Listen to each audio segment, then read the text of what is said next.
పెట్టుబడులు పరారైపోవడం.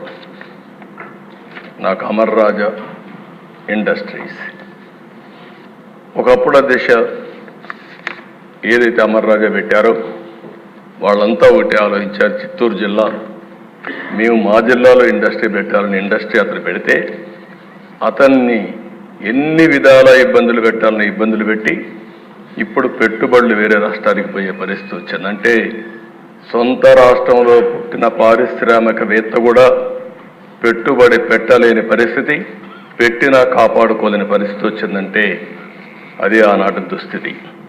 24% నిరుద్యోగం, దేశంలోనే అతిపెద్ద నిరుద్యోగం ఉన్న రాష్ట్రం మన రాష్ట్రం అయ్యే పరిస్థితికి వచ్చింది. 5 ఏళ్లలో దిశ విపరీతంగా క్రైమ్ రేటు పెరిగింది, దళితుల హత్యలు పెరిగిపోయినాయి, డోర్ డెలివరీ. నిన్నే నాకు ఆశ్చర్యం వేసింది, ప్రజాస్వామ్యాన్ని కాపాడాలని చెప్పి ప్లే కార్డ్ పట్టుకొచ్చారు. ఏం చెప్పాలో అర్థం కాలేదు. ఆ డోర్ డెలివరీ చేసిన వ్యక్తి కూడా ప్లే కార్డ్. ఇంకొక పక్క దిశ ఎమ్మెల్యేల దాడులు. అబ్దుల్ సలాం ఆ కుటుంబాన్ని నేను ఇప్పుడు కూడా మర్చిపోలేకపోతున్నా. ఎంత దిశ మనిషి చనిపోవాలనుకున్నాడు, బాధలు భరించలేక.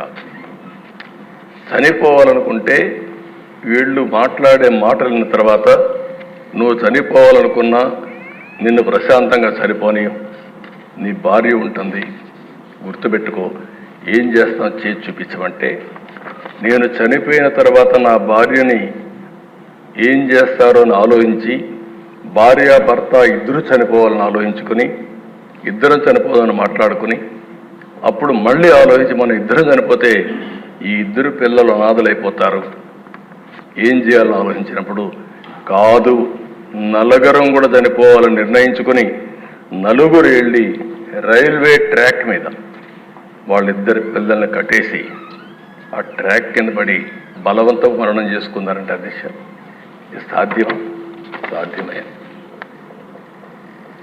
ఎంత నిస్సహాయ స్థితి. ఈ విషయం మనం గుర్తుపెట్టుకోవాల్సిన అవసరం అది జరిగితే పరామర్శించినటువంటి ఆనాటి ముఖ్యమంత్రి నిన్న అదే పార్టీకి ఒకప్పుడు చెందిన 2 వ్యక్తులు ఈరోజు ఒక అతను వ్యక్తిగత కారణాల వల్ల చంపితే దాన్ని రాజకీయం చేస్తూ ఢిల్లీకి పోయి ఈరోజు ఈ సభకు రాకుండా, సభకు వచ్చే ధైర్యం కూడా లేదులేండి. అంటే చేసిన పనులు ఏమైనా ఉంటే చెప్పడానికి వస్తారు కానీ అది చేసే పరిస్థితి వచ్చారు. అధ్యక్ష డ్రైవర్ సుబ్రహ్మణ్యం, డాక్టర్ సుధాకర్ ఇప్పటికి కూడా జ్ఞాపకం. అధ్యక్ష సుధాకర్ ఏమడిగాడు? ఒక మాస్క్. మీ హాస్పిటల్ అధ్యక్ష నర్సీపట్నంలో పనిచేశాడు, one of the best doctor.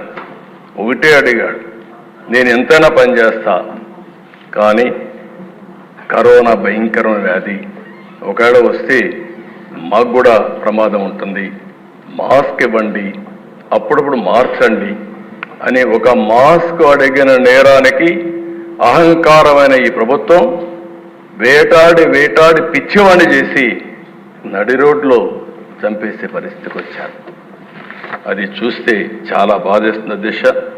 ఒక ఓం ప్రతాప్ వీళ్ళు పెంచిన లిక్కర్ రేట్ని గురించి విమర్శించాడని నెపంతో వాణ్ణి ఏం చేశారు, ఇప్పుడు కూడా దిక్కుదిలిన పరిస్థితి, ఆత్మహత్య కింద క్రియేట్ చేసే పరిస్థితికి వచ్చారు. బాపట్ల దిశ ఆ జిల్లాలో 10వ తరగతి ఏడే అనగాన సత్యప్రసాద్ ఉన్నాడు. 10వ తరగతి చదివే బాలుడిపై అమర్నాథ్ ఆయన చేసిన పని ఏంటి అధ్యక్ష? అక్కని అవమానిస్తున్నారు, ఎకిల్ చేస్తున్నారు. ఆ అమ్మాయి మానసికంగా చాలా బాధపడతా ఉంది అని ఇంటికి వచ్చి చెప్పిన నేరానికి దారిలో పోతా ఉంటే పెట్రోల్ పోసి తగలబెడితే పెట్రోల్ వేసి తగలబెట్టిన వాళ్ళకి రక్షణ ఇచ్చే పరిస్థితి వచ్చారు తప్ప ఆ కుటుంబాన్ని కాపాడే పరిస్థితి లేకుండా పోయింది. ఈ వీడియో నచ్చితే లైక్ చేయండి, షేర్ చేయండి. మరింత సమాచారం కొరకు మా ఛానల్ను సబ్స్క్రైబ్ చేయండి.